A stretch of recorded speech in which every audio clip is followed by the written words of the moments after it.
Now I'm going to stop here, and really, some of y'all going to leave, but it's cool. I got to tell the truth. Walmart.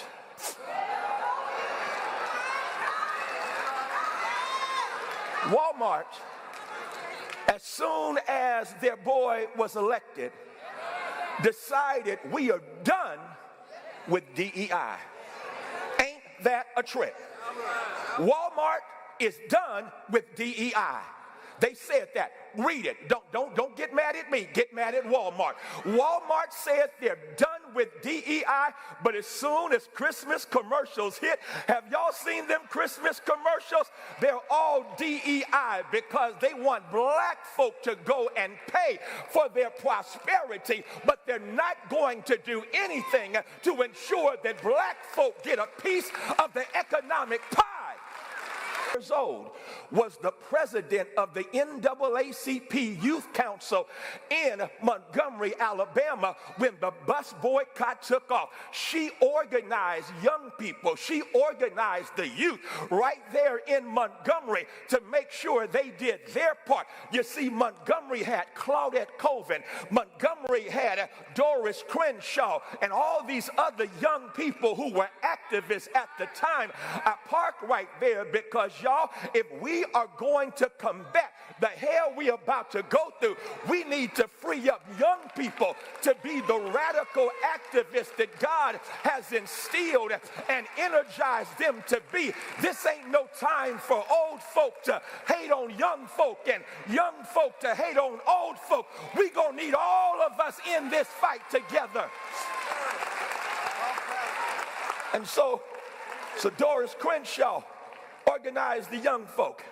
And y'all, the bus boycott took off. And as you know, if circumstance goes circumstance, how do I do this nicely? I can't. White gone white.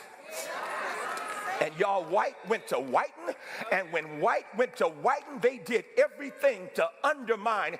Here it is, the organizing of the first, what? Uber. Right. Y'all don't know how creative we've been for a very long time. So they didn't ride the buses. They said, we're not going to ride on buses that undermine our dignity. We're not going to support a system that dehumanizes us. Now I'm going to stop here, and really, some of y'all going to leave, but it's cool. I got to tell the truth. Walmart.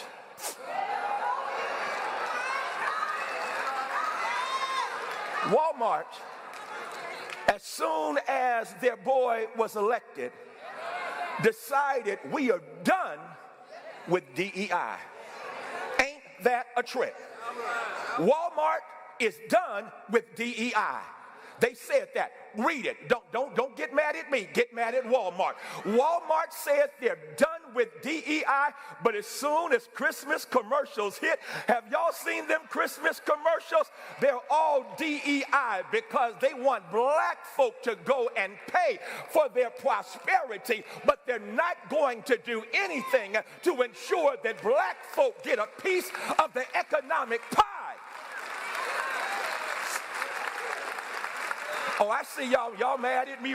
Everybody's sitting at me mad at me right now. I know you had a Walmart trip you were about to make after church, and so you mad at me. All I'm trying to say, they want your money, honey, but they do not want to participate in investing in our community. And our ancestors taught us that sometimes you've got to walk in dignity as opposed to riding in shame.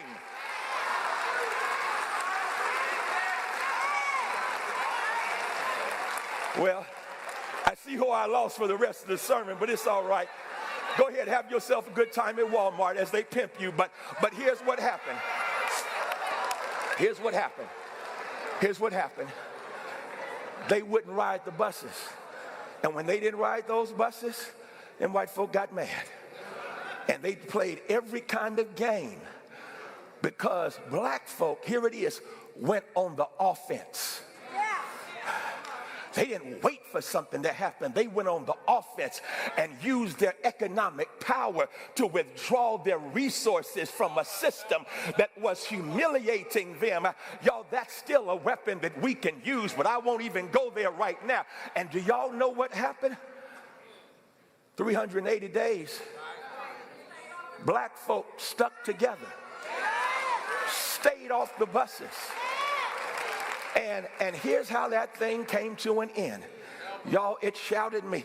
Dr. King in his book of sermons, Strength to Love, and Taylor Branch in the wonderful book, Parting the Waters, they give the story of what happened. You see, the city had sued the Montgomery Improvement Association, telling them that their carpooling organization, because when they stayed off the buses, folks still had to get to work.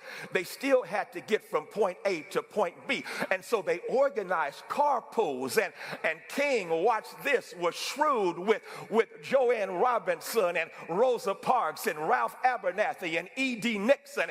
And they said this was a volunteered organizing. It was just something that just came out of the blue. And of course, this was against the law that they had made up in Montgomery and Alabama just to strike down what they were doing. And so now the city sued the Montgomery Improvement Association. And when they sued them, they're now in court. It's December. They're in court, 1956.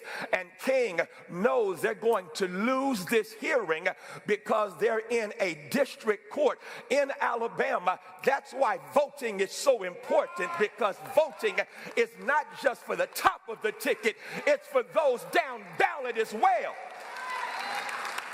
And oh, I forgot to tell y'all, it's 1956.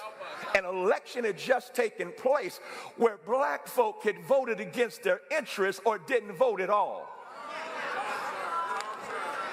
All right, it's okay. Okay. So it's 56. They're in a court where they're going to lose the fight. They know they're going to lose the fight. And all of a sudden, during a recess, during the court hearing, King is asked to come in the back. An AP reporter hands him this note. The Supreme Court has just ruled that segregation on buses is unconstitutional. And so all of a sudden, there's a commotion in the courtroom among the black folk who know what the other folk don't know.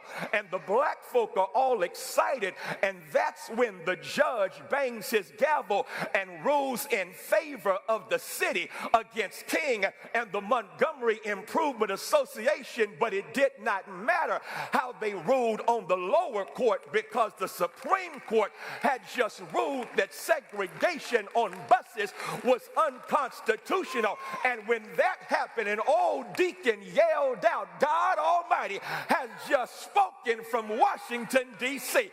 Come here and let me shout you."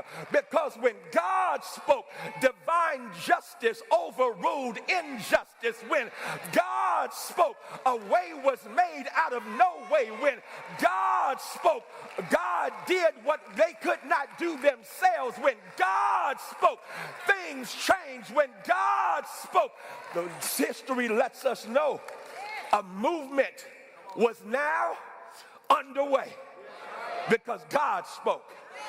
I think that's Mary's testimony.